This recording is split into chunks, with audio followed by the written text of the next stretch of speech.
अरे देना है तो इलाज दो, देना है तो टीका दो, फ्री कफन से क्या होगा? देखिए अमीश देवगन, एक तो मैं बात को साफ करना चाहता हूं, सरकार किसी भी पार्टी की हो और किसी भी राज्य में हो, सरकारों को जब जनता चुनती है तो ये उनका दायित्व होता है, ये उनका कर्तव्य होता है कि उस जनता की रक्षा करें और उस जनता के सुख दुख में साथ खड़े रहें। सरकार में रह कर के और इस तरह की वाहियात बातें करना कि हम फ्री लकड़ी देंगे, फ्री कफन देंगे, ये उचित नहीं है, ये दिल दुखाने वाली बातें हैं। अरे फ्री देना तो आप वैक्सीन दो, फ्री देना तो दवाई दो, फ्री और देना सिर्फ इतना ही नहीं आचार्य जी, दुख की बात, दुख की बेला ये है कि उसमें पोस्टर बैनर भी अपने चिपकाए जा रहे हैं। देखिए मैं इसको बिल्कुल अच्छा नहीं मानता और ये देश का दुर्भाग्य है, इस लोकतंत्र का भी दुर्भाग्य है और इस देश में जो वर्तमान राजनीतिक परिदृश्य मुझे देखने को मिल रहा है, मैं उसका भी दुर्भाग्य मानता हूं कि इस तरह की वाहियात बातें हो रही हैं। लेकिन दूसरी तरफ बात एक और है, अभी बीजेपी की आदरणीय प्रवक्ता नूपुर शर्मा जी बोल रही थी, बात अच्छी कर रही, लेकिन उनकी बातों से ऐसा झलक रहा था जैसे अगर पंजाब में मौत होती है तो बीजेपी क्या खुश हो रही है, अगर महाराष्ट्र में मौतें हो रही हैं तो खुशी की बात है क्या, अगर उत्तर प्रदेश में मौत हो रही है तो क्या विपक्ष के लिए खुशी की बात है? राहुल गांधी तो भारत की मौतों के ऊपर टिप्पणी कर रहे हैं, पर राहुल जी तो भारत की तो कोरोना की टोल डेथ है उस पर टिप्पणी कर रहे हैं न्यूयॉर्क टाइम्स के हवाले से, क्या करिएगा उस बात का? देखिए अमीश देवगन हालात जो हैं वो इतने खराब हो चुके हैं, मुझे आप बताइए कि अगर कोई टिप्पणी करे या ना करे, क्या मौतों की सच्चाई छुप सकती है? क्या गंगा के किनारे लाशें नहीं बह रही हैं? क्या गंगा के किनारे कुत्ते और गिद्ध लाशों को नोचते हुए नहीं दिखाई दे रहे हैं? आपके तमाम चैनल ने दिखाया है, एक चैनल ने थोड़ी दिखाया है। मैं ये कहना चाहता हूं कि ये देश बहुत बड़ी एक आपदा से गुजर रहा है। इस देश में रहने वाले प्रत्येक व्यक्ति का ये कर्तव्य है, चाहे वो राजनीति करता हो या ना करता हो, कि हम सब मिलकर लड़ें। हम बीजेपी पे हमला करें, बीजेपी कांग्रेस पे हमला करें, ये सब चलता रहेगा। मैं सवाल आपसे पूछ रहा हूँ, आप तो गंगा पहले भी गए होंगे, क्या 2015 में ऐसी स्थिति नहीं थी आचार्य जी? कैसी स्थिति? गंगा में लाशें तैरती थी, कि 2015 में स्थिति नहीं थी जब कोरोना का नामो निशान नहीं था, आज से 3.5-4 साल पहले, 5 साल पहले? 2018 में एक न्यूज चैनल की रिपोर्ट है, 2018 में भी ऐसी स्थिति थी। बताइए क्या करेंगे आप? नहीं अमीश देवगन, मैं इस बात से सहमत नहीं हूं, क्योंकि गंगा में अगर कोई डूब के मर जाता था या गंगा में किसी का शव विसर्जन किया जाता था, ऐसे हालात होते हैं जैसे सांप। मेरी आवाज नहीं आ रही क्या आपको? आपकी आवाज कोई दबी हुई आ रही है, मैं इसको दोबारा रिकनेक्ट करता हूं, उसको ठीक करवाता हूं। नुपुर शर्मा आप हाथ खड़ा कर रही है, 40 सेकंड अपनी बात को रखिए। सेकंड आपने बिल्कुल सही पकड़ा कि देखिए कोरोना काल में मृत्यु के ऊपर लाश कहां कितनी कैसे, माफी चाहती हूं अमीश, आप पत्रकार हैं, लेकिन हमारे पत्रकारों से शुरू हुई है। विदेश के अंदर, विश्व के अंदर मैं आपको एक बात साफ कर दूं, किसी भी बरियल साइट, किसी भी क्रेमेटोरियम के ऊपर ड्रोन उड़ाना एक गैर कानूनी अपराध माना जाता है। लेकिन यहाँ पे फैशनेबल हो गया, कुछ पत्रकार जाके क्रेमेटोरियम में जाके बैठ के लोगों का देह संस्कार चल रहा है, सामने लैपटॉप लेके पीछे दिखा रहे हैं कि चिताएं जल रही है।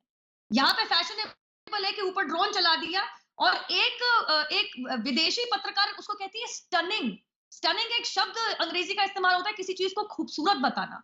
आप खूबसूरत बता रहे हैं इसको, you are stunned by Hindu cremations. कृपया करके हिंदुओं की, भारत के नागरिकों की जान को, इनकी मृत्यु को सस्ता मत बताइए। लेकिन इस चीज को हैंडल करके, इस चीज को कौन फैला रहा है? राहुल गांधी जैसे गिद्ध, और कोई गिद्ध नहीं है। और आचार्य जी, मैं आपको माफी चाहती हूँ, आप मुझसे बड़े हैं, मेरे से ज्यादा जानते होंगे, आप बता दीजिए कि जल प्रवाह और जल समाधि की ये रीति रिवाज हमारे देश के अंदर है नहीं क्या? और जो आप कुत्ते और गिद्ध लाशों के ऊपर जिनकी बात कर रहे हैं, वो फोटो मैंने अभी दिखाई अमीश जी के चैनल के द्वारा 2015 की, और डेट बता रही हूँ 13 जनवरी 2015 की फोटोग्राफ्स हैं जो बकायदा ANI ने ट्वीट करी है। रिवर्स इमेज रिसर्च करके आप लोग जो फेक न्यूज फैला रहे हैं, आचार्य जी देखिए, लोगों का स्वर्गवास हो रहा है, लेकिन उसका तमाशा बनाना, उस पर राजनीति खेलना, लाशों पर राजनीति करना किस हद तक जायज है आचार्य जी? देखिए अमीश देवगन जी, जब जीवन है तो मृत्यु है।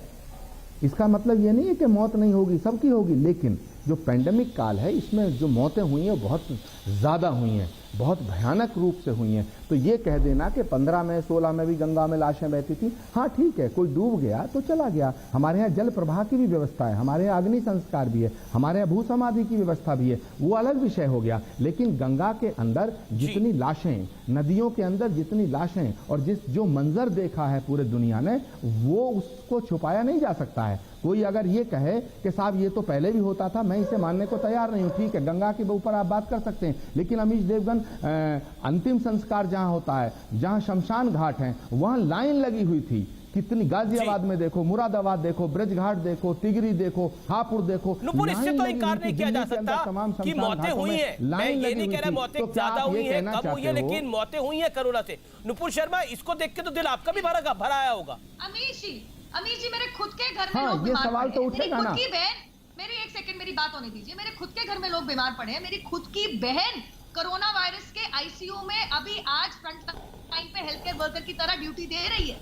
मैं इतना कहना चाह रही हूँ आपके माध्यम से कि ये राजनीति घटिया किसने चालू करी कि पुरानी पिक्चर उठा के आज आप क्या एजेंडा पेश करना चाह रहे हैं। मैं बार बार दोहराऊंगी, ये वही एजेंडा है जो टूलकिट में प्राप्त हुआ है। ये वही एजेंडा है जिसको छुपाने के लिए कांग्रेस पार्टी के प्रवक्ता रोहन गुप्ता और राजीव गौड़ा जी ने अपनी कंप्लेंट तक विड्रॉ कर ली है दिल्ली पुलिस से। क्यों, क्या चाहते हो आप? देश की बुराई से आपको क्या मिलेगा? आपकी मोदी नफरत भारत नफरत में नहीं बदलनी चाहिए। ये कहां तक ठीक है कि आप देश में, क्या पूरे विश्व में कोरोना वायरस नहीं है? क्या किसी अन्य देश में आप कभी ऐसी पिक्चर देखी है आपने? क्या आप लोगों ने, आज आप अमीश जी बैठे, मुझे बता दीजिए, आपने खुद कोरोना वायरस को मात दी है। आपने कभी एक डिबेट करी कि कितने शव कैसे पड़े हुए अमेरिका में, कितने शव कैसे पड़े इटली में, कितने शव कैसे पड़े हैं जर्मनी में? This is despicable. ये मानववाद, आई एम सॉरी टू से, ह्यूमैनिटी को बिल्कुल नकारता कौन कर रहा है राजनीति? राहुल गांधी का ट्वीट देख लो। कोरोना वायरस की सेकंड वेव के चलते वो तमाम 12 राजनीतिक दल 26 मई का जो प्रोटेस्ट है हम आपका उसके साथ देंगे।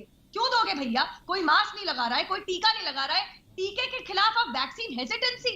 कौन से डॉक्टर है शशि थरूर जिन्होंने कहते कि कोवैक्सीन खतरनाक है? लोग कितना डर रहे हैं। जी, ठीक है। नदी में डुबकी लगा रहा है, कोई भाग आचार्य जी, आचार्य जी, क्या ये इररिस्पॉन्सिबल पॉलिटिक्स नहीं है कि इंडियन वेरिएंट कहना? आप ही के नेता मोदी इसको मोविड कहे, यानी मोदी कोविड है ये। क्या आपको लगता नहीं है ये इररिस्पॉन्सिबल पॉलिटिक्स है?